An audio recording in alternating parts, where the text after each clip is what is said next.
Hi guys and girls, I'm Obsidian Ant and welcome to 3306. This is where I take a look at the news and happenings in and around Elite Dangerous. This week we see Elite Dangerous running on the Xbox Series X. The Empire and Federation are headed into conflict, and Down to Earth Astronomy takes a look at the recent puzzle.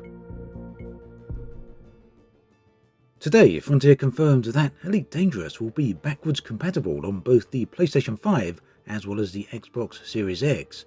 This came in the form of a tweet from Frontier themselves. Now, we have heard in the past that there will not be a special edition for the next generation of consoles, which means that there will be no graphical enhancements. However, for those of you wondering whether the increased power of the new console will bring improved performance, well, forum user Dreampage has you covered. In a rather extensive post, Dreampage talked about how Elite performs on the Xbox Series X. As a game journalist, he had access to the Xbox Series X review process, and the embargo for that has now dropped. For Elite Dangerous, there appears to be some very noticeable benefits to playing on the new Xbox, and these come in the form of improved loading times as well as increased frame rates. Specifically, when docked in the space station, from the main menu to the dock, loading takes just 8 seconds. Meanwhile, the 4K quality mode seems to be locked at 60 frames per second in almost all cases, with just a few very limited exceptions. The full forum post is linked in the video description. Additionally, Dreampage posted a few videos of Elite running on the Xbox Series X on YouTube, which you can find linked below as well. The background events for Elite continue to unfold. In the latest entries on Galnet, Hadrian Duval, who last week was the target of a failed assassination attempt, has been saved by Aisling Duval. After the attack, Hadrian was left in critical condition. Princess Aisling arranged for Hadrian to be treated on board her Majestic-class interdictor. Here, he recovered from his injuries, whilst Aisling also promised protection from any further attempts on his life. The Empire and the Duvals have come under recent attack from an extremist terrorist organisation known as the Neo-Marlinist Liberation Army. In retaliation to all this, the Empire placed all Marlinist civilian star systems under lockdown, whilst they sought to discover any and all extremists. Many civilians, however, fled this perceived tyranny, seeking political asylum with the Federation. The Federation have been more than happy to grant this. However, the Empire are now accusing the Federation of protecting and supporting the NMLA terrorist organisation. So this brings us on to this week's community goal. The Empire and the Federation are now starting to lock heads in direct conflict. This presents itself as two community goals where players can support either the Federation or the Empire. The Empire are entering Federation-protected space in an attempt to seek out and eliminate the NMLA agents, whilst also claiming that the extremists supposedly have secret bomb-making facilities hidden there. The Federation, meanwhile, are understandably against any invasion of their controlled space.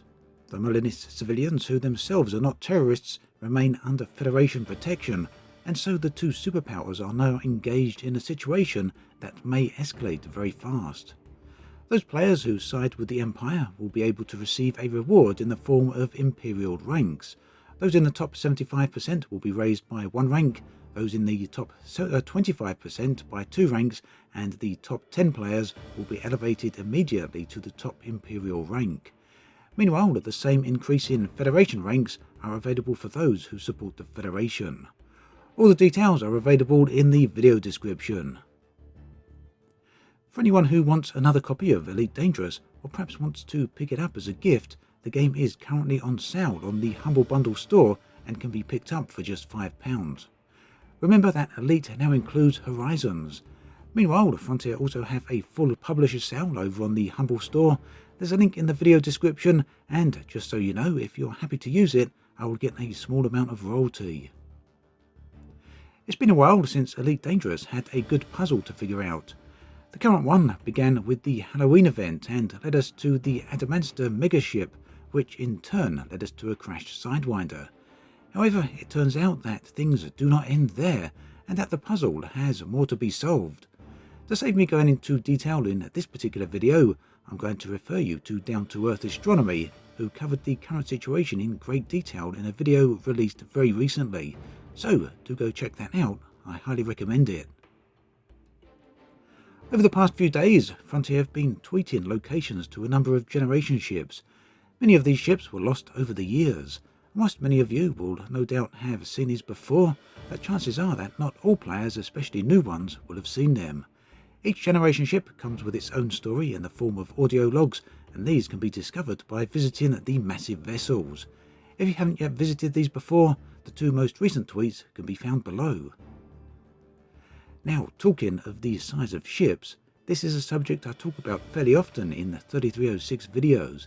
Scale is not easy to judge with Elite, and quite often many people don't realise that even the basic Cobra Mark III is similar in size to a Boeing 747. Scale is generally easier to judge from the ground, so Redditor Monohive posted this great video clip using an NSRV for ship size comparison. The full clip is available in the Reddit thread, and as you can see, the ships really are quite big. That then brings us to an end of this episode of 3306. As always, thanks for watching, and I'll catch you guys and girls next time.